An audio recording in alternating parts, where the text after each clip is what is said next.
மக்களே, your honour இது தமிழில் வந்து நான் பேசிகிட்ருக்கேன். சாதிய ஆவண குற்றங்களை தடுக்கிறதுக்காக தனி சட்டம் கொண்டு வரணும் அப்படின்னு சொல்லிட்டு அப்போ இருந்து இன்னைக்கு வரைக்கும் போராடுறாங்க. அது என்ன சாதிய ஆணவ குற்றங்கள் அப்படின்னா, ஒருத்தர் மதம் மாற்றி கல்யாணம் பண்ணுறாரு, ஜாதி மாற்றி கல்யாணம் பண்ணுறாரு, சமூகம் மாற்றி கல்யாணம் பண்ணுறாங்க அப்படின்னா அவங்களோட திருமணத்தை கெடுக்கிறதுக்காக வந்து பல விதத்திலிருந்தும் 2 சமூகங்களிலும் இருந்தும் கொலை வரைக்கும் கூட போகிறாங்க. இந்த மாதிரி இருக்கிற ஆவண படுகொலைகள் வந்து இன்றைக்கும் வந்து நடந்தேறிக்கிட்டே தான் இருக்குது.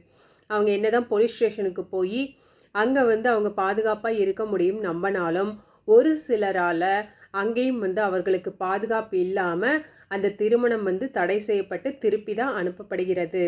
எத்தனையோ பெரியார்கள் வந்தாலும் சரி, எவ்வளவு அம்பேத்கர் வந்தாலும் சரி, இந்த சாதிய ஆணவ குற்றங்கள் வந்து இன்னைக்கு வரைக்கும் நடந்தேறிட்டு தான் இருக்குது.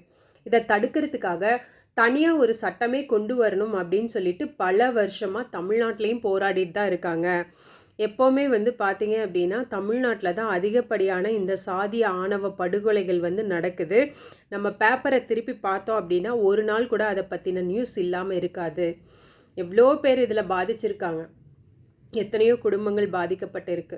சின்ன குழந்தைங்கள்லேருந்து பெரியவங்க வரைக்கும் வந்து தன்னுடைய குழந்தைங்கள, தன்னுடைய பசங்களை இழந்துட்டு எவ்வளோ பேர் தவிச்சிட்டு தான் இருக்காங்க. இருந்தாலும் அந்த ஜாதி கௌரவத்துக்காக மற்றவங்க என்ன சொல்லிடுவாங்களோ அப்படிங்கிறதுக்காக இந்த ஆணவ படுகொலைகள் நடந்தேறிக்கொண்டே தான் இருக்குது.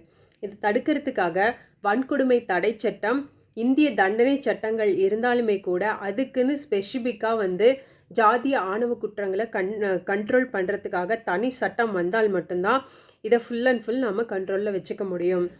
என்ன தான் வந்து அவங்களுக்குள்ளார மிஸ் அண்டர்ஸ்டாண்டிங் இருந்தாலும், அந்த 2 ஜாதிகளுக்குள்ளார மிஸ் அண்டர்ஸ்டாண்டிங் இருந்தாலும் சம்டைம்ஸ் அதை வந்து நம்ம கண்ட்ரோலுக்குள்ளார கொண்டு வர முடியும் அப்படின்னா அதுக்குன்னு தனி சட்டம் இருந்தால் மட்டும்தான் முடியும்.